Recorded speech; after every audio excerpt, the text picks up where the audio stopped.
biggest heart of any teacher I know.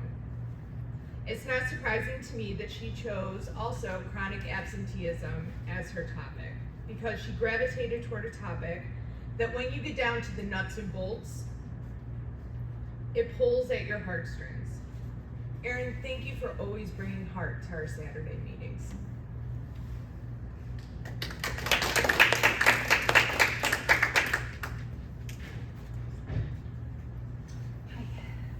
So I'm going to talk about chronic absenteeism and its effect on social and economically disadvantaged students, so our students.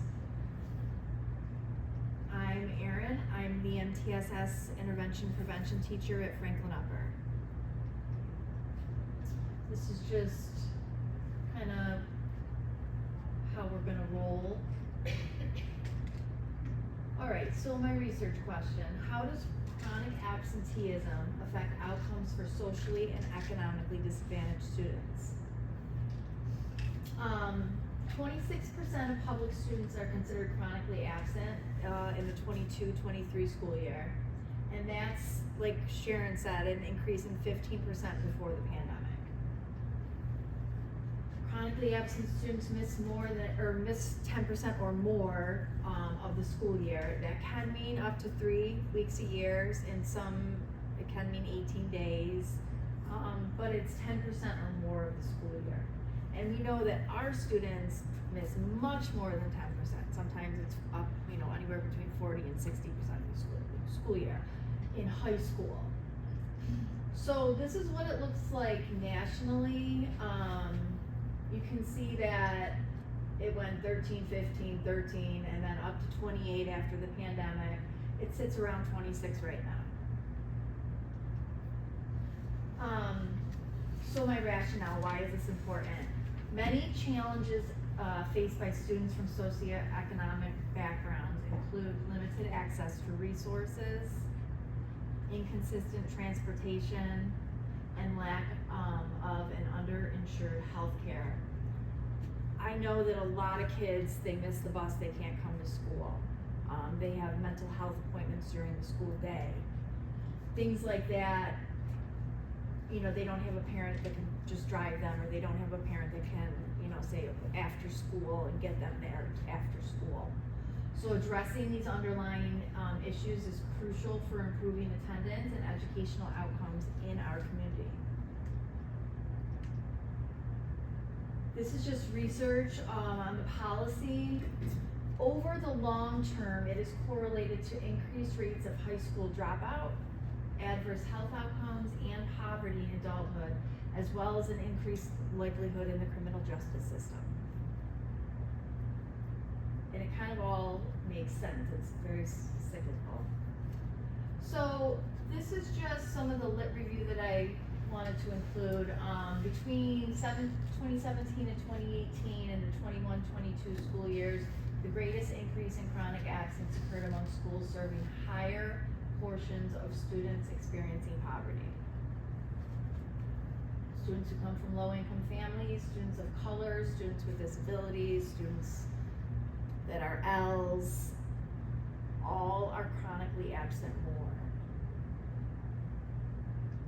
And we all got in our cars today and drove here. We had breakfast, we were able to put clean clothes on and take a shower.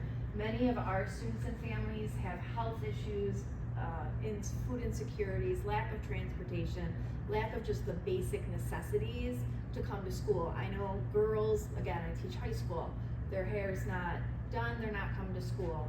They're, they don't have clean clothes, of course they don't want to come to school. They have to take care of a baby sister or brother, get them on the bus. So those are all. So I just wanted to show socioeconomic status. So this is all students, right? In 2023 it was 26%, but in the poorest districts it was closer to 32%. In the richest districts, your chronic absenteeism goes down. Poor communities which started with elevated rates of student absenteeism are facing even bigger crisis. around 32% of students in the poorest districts were chronically absent in the 22-23 school year, which was up from 19%. So it just, as you can tell, it just keeps getting higher and higher each year we go. And the higher the chronic absenteeism, the more likely it is that you live in a low income neighborhood. Okay, so I teach at Franklin Upper. Basically what we did is I gave a survey out to 186 students and 78 staff members. Out of 1,200 students, 182 responded, and out of 100 staff, 36 responded. I did do 5 specific interviews with coaches from Franklin, and I chose them just based on like their experience. Okay, so this is just some nice, they report more than 30% of New York State students miss at least 18 days of school. Rochester City School District has an average daily of 80%. That's including preschool.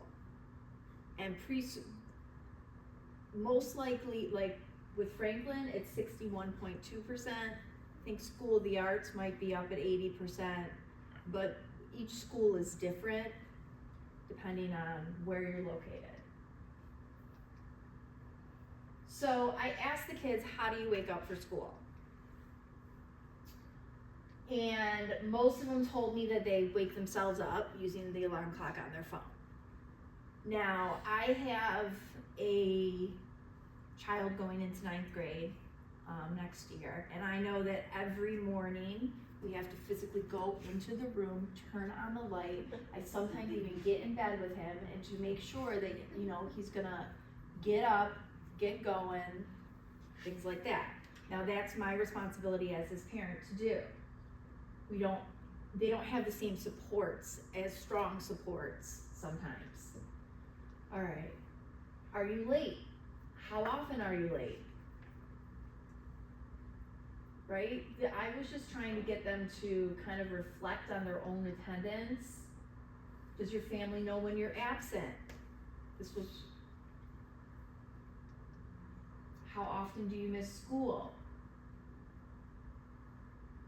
More than 5 times 1 to 2 times a month was the highest. It was 16% for more than 5 times a month. Why do you miss school? A lot of them can't wake up in time. A lot of them feel that they are physically ill. And a lot feel that they just don't have a reason to come to school. A lot of them have jobs. I talked to somebody at field days. She came to school for field days the other day, and I hadn't seen her in at least a month, and she's like, well, I got a job now, I'm making money. So top reasons why students miss school is basically they can't wake up on time. They're concerned about their family members. They have to get somebody on the bus, have to take care of a younger sibling. I thought this was 20% don't understand the material. That's interesting, right? You're not going to school because you don't understand what is being taught. So you're just putting yourself further behind. So I wanted to know who they thought notices when they miss school. I like to see that teachers was at the highest mark, and then parent and caregiver, which is right on par. Friends, right? So I surveyed teachers. Why do students come to school? They think a lot of it is the parent or guardian encourages them to attend. Friends encourage them to attend, and classes are interesting. This is from teachers. Again, teachers, what would make it easier for students to get to school on time and more often? A later start time to the school day, using an alarm clock, which is funny because we found out before the kids are using their own alarm clocks, so they're already doing that. And then having someone to check in with every day. The attendance buddies, we tried something like that at Franklin this year, where we took the list of chronically absent and we gave like the teachers that were willing, a list of about 5 to 7 students to work with, and call home and just like, you know, give high fives when they make it to school on time, check up on them, give them a little downtime, you know, and little positive incentives. All right, what would make it easier for students to get to school on time more often? Again, having someone to check in with and a later start time to the school day. Why does it keep doing the same? There we go. In-person interviews. So what traumas do our students face living in poverty? Because the trauma has to be associated with socioeconomic status, which is associated with the chronic absenteeism. It feels like all 3 of them just kind of, you throw them all in the bowl together. So these are their words: violence, food scarcity, physical or sexual abuse, housing uncertainty, exposure to drugs or alcohol, emotional abuse, mental health, shame or feelings of not belonging.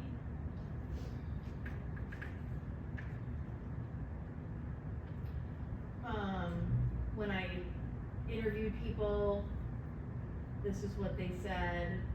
You know, family members in jail, limited clothing, coming to a rundown school every day. And that's what Franklin is. It's a rundown school.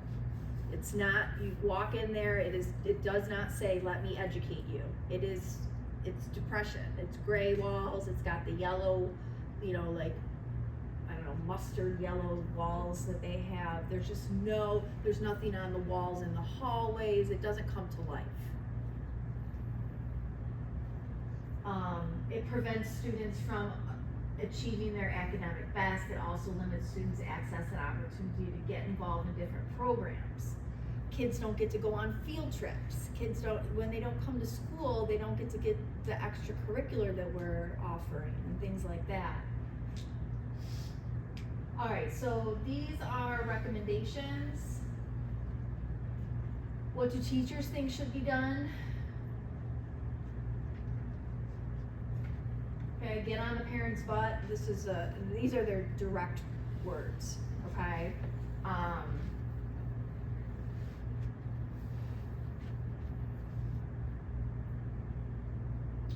Just about continue to encourage the importance of good education. The district has to have a better communication with the parents. Right now there's a robocall, and that's the only thing that they get that tells them that their child has been absent from school. If they're absent for more than, like, I believe 5 classes, the second robocall goes out. So that's the only thing that we as a district do right now. There was an attendance blitz where Carly came out to Franklin, and I think they must have done it at other schools as well, but they chose 7 families out of 1,200 students. They chose 7 families to go and visit. So this is an issue with as deep its roots are in the larger community. I don't think there is much we as a school community can do. I think that I think that the start time is huge, especially for, you know, anywhere between 14 and 19. It's just huge. Vocational schools need to come back is what one teacher is suggesting. We need truancy officers, another one is suggesting. Better food options at breakfast and lunch might be an option. Community has to have parents get the students to school. There needs to be approval for all safety transfers so students can find schools in which they are safe. When safety transfers are denied, students with safety concerns have no other recourse other than to stay home or leave the district. We had 59 safety transfers this year. 1 of them happened.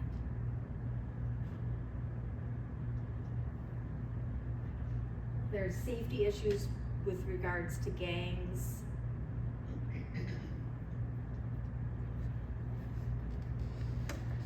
Having like a PM school, which is when I worked at Jefferson, that's what they had, worked well. Better classroom structure and teachers willing to try new things. So, our recommendations, this is something that we did at Franklin this year. We sent out an email at the very beginning of school year, and we wanted to celebrate, like, congratulate, if they came to school, congratulations on being at school, just, something in writing to celebrate. If they were starting to become absent, the "we have missed you" email, and then if they were chronically absent or a no-show, "how are you? We haven't seen you, you haven't shown up to school, what can we do to help?" And then these are my recommendations. Is that there has to be re-engagement meetings. There's so many times where a student is suspended and then doesn't come back. It's suspended for 5 days and then doesn't come back for 5 weeks. So after those 5 days, a re-engagement meeting needs to happen. A plan needs to take place where, if you show this behavior again, this is what's going to happen. And in front of an administrator that can actually follow up on the expectation. Home visits need to happen more, and they can't right now because our community is so violent. It's hard to feel safe going out to our kids' houses. The language translation app, I just feel like it needs to be upgraded. Build a sense of connection to school for all students and families. Community schools is huge. Student-teacher relationships is huge. MTSS with Fidelity, not just let's put you in 12, you're one person, I'm gonna give you 1,200 kids, do your best job, right? Do it with Fidelity, make sure there's 2 or 3 people doing intervention. Culturally responsive instruction, restorative discipline, restorative circles, all of that is going to help kids come to school.